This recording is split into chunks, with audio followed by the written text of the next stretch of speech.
This is Hannibal back here from thehannibaltv.com. Former WWE Tough Enough star Daniel Rodheimer, who I used to be friends with in Deep South Wrestling and actually wrestled once. And I think he's underrated as wrestler. He was tough. He was able to take a beating.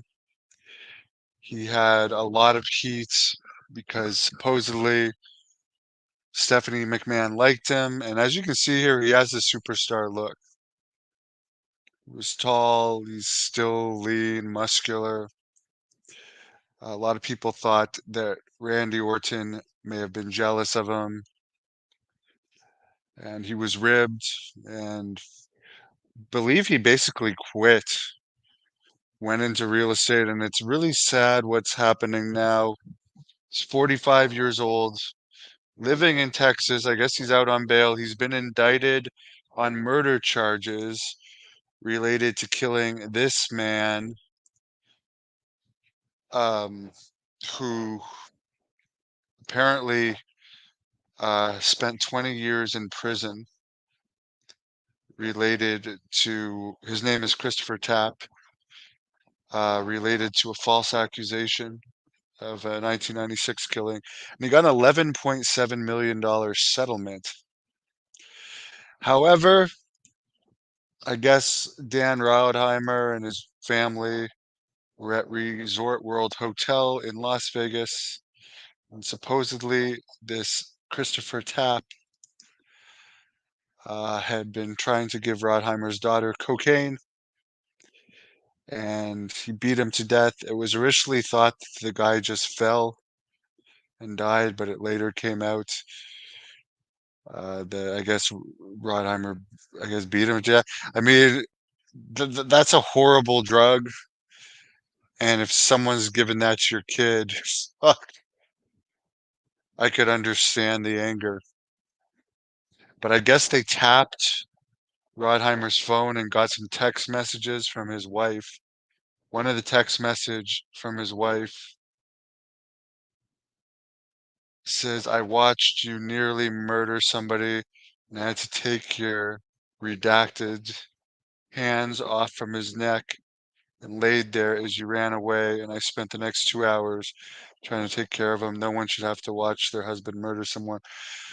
So this leads me to believe that no ambulance was called if she's sitting there taking care of him for 2 hours. Apparently, Rodheimer has a high-profile lawyer who's trying to get the wiretap and text message information struck from the record since it's matrimonial with Rodheimer's wife. He did have some other legal brushes in the past. I have done a shoot interview with Dan Rodheimer. Um, My my only thing that I didn't like about him is he said in that shoot interview he actually tried to ride a bull for this election he was running for in Texas. And as someone who's actually ridden bulls, I mean, I didn't believe him, and I showed some cowboys that I knew that, and they said it was 100% a stunt man. But it's just sad. He could have been a major star in WWE, but he didn't have the politician side to him. And obviously Randy Orton had more pull. In other wrestling news, apparently we've seen that Jordan Grace appeared in the Royal Rumble. Matt Hardy's now in TNA, and a lot of people think he's going to go to WWE. TNA airs on the Endeavor streaming service. So while they're not part of Endeavor, which is the parent company of WWE and TKO, um, or sorry, I think they merged, but it's all part of TKO. This streaming service. And by the way, apparently TNA only got 500 buys on their last pay-per-view. But that's the connection. That's why. Well, first of all, they rarely even get a 0.01. I'm not hating on them.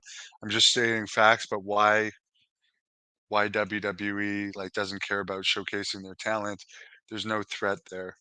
And by the way, just for a quick plug, I did an update on my experience in TNA today for my draft book, but I'm not done with the news yet. Brandon Thurston, who was recently in a podcast on this channel with John Paz, has released the gates of all the WrestleManias. Uh, so I'll read them off. It's some of it's pretty interesting. 1985, 1.5 million for WrestleMania 1. I won't read all of them actually. WrestleMania 2, 1986. It was in 3 places. So 1.1 million to 3.1 million is the estimate. Here's the interesting thing. 1991. I'm only going to read the outliers here. 1991, WrestleMania 7, 700,000 to 1.7 million is the estimate.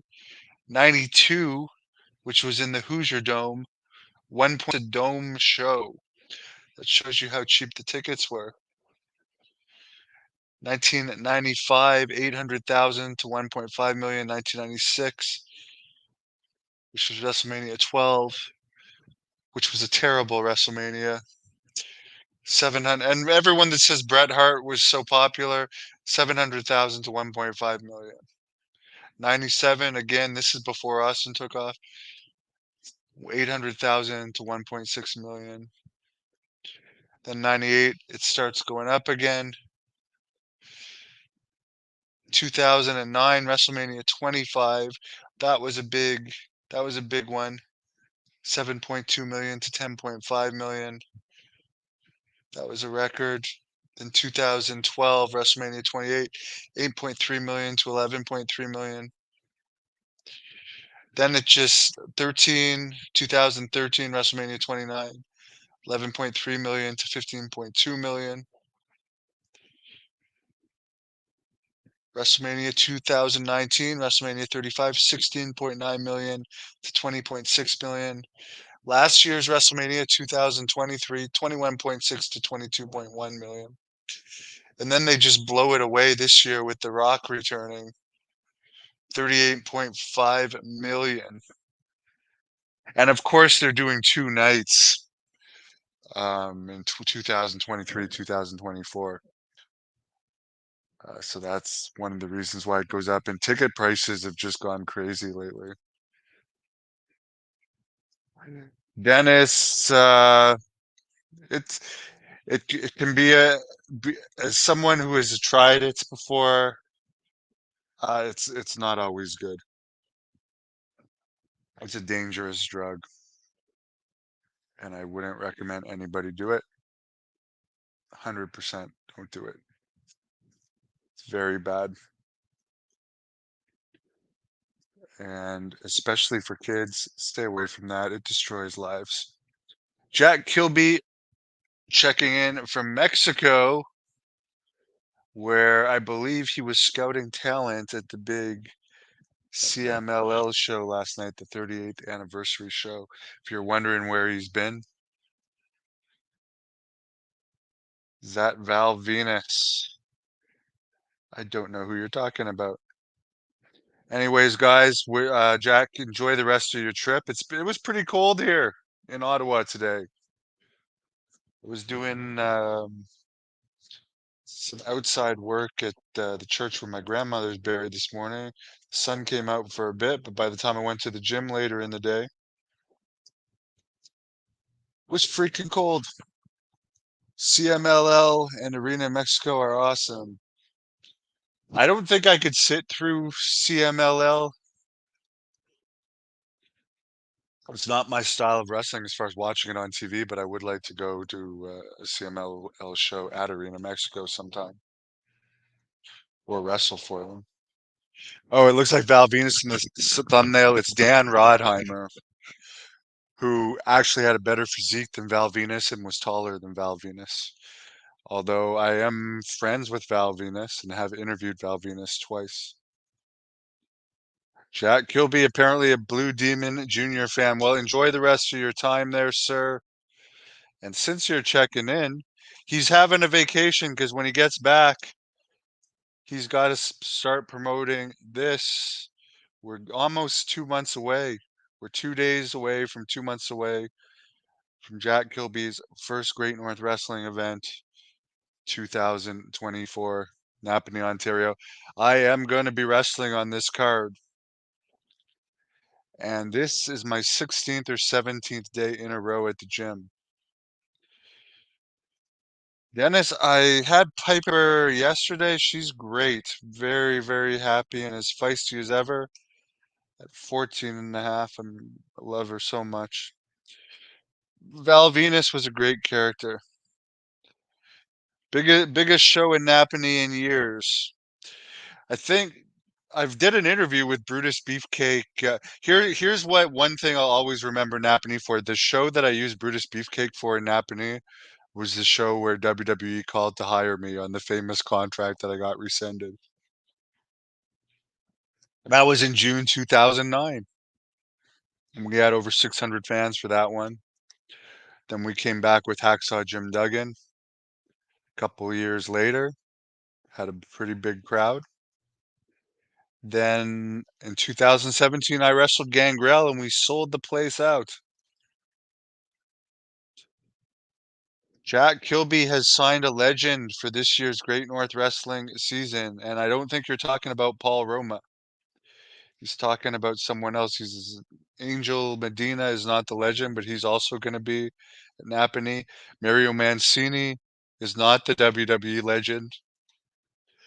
That's going to be on the next GNW show after this. We can tell you, I can tell you right now from my talks with Jack Kilby, I can confirm this. There's going to be at least 2 GNW shows this year. We'll see how the first 2 goes to see how it goes beyond that. But if you want to support Great North Wrestling and have us run more or Jack run more, because I'm just airing it. He's the one putting these events together as executive vice president. June 29th in Napanee tickets are on sale now at ticketweb.ca. Jax is a huge and powerful legend.